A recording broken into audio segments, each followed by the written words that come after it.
Assalamualaikum semua. Ada yang tanya saya, Jojo ada naikkan video apa tu, saya tunjuk macam ni semualah. Saya ni terasa ke tak?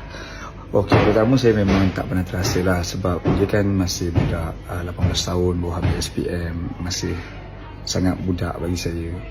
Jadi tak mungkinlah kita nak terasa, pasal anak saya pun yang sulung pun dah umur atas daripada dia. Jadi saya tak ada rasa apa-apa lah sebenarnya. Dan saya sentiasa support dia lah. Untuk apa saya nak terasa. Mungkin perbezaan fikiran dia, sikap dia semua berbeza. Dan saya faham sebab Jojo perlukan perhatian juga, sebab because dia antara fighter Malaysia untuk One Championship. Jadi kalau dia tak mendapat sokongan atau perhatian, dia pun tak viral dan sebagainya, memang sukar juga untuk One Championship nak jual dia.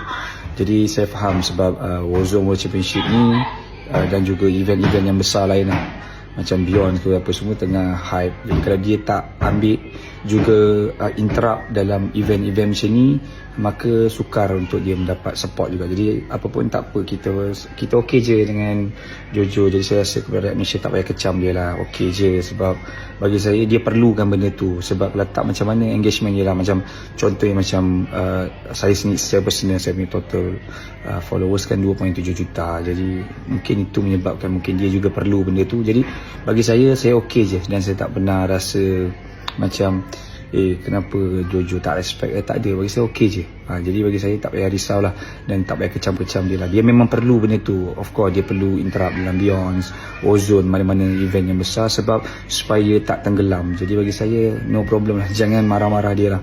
Okay guys, okay, insyaAllah apa pun kita terus support dia. Alright, Assalamualaikum semua.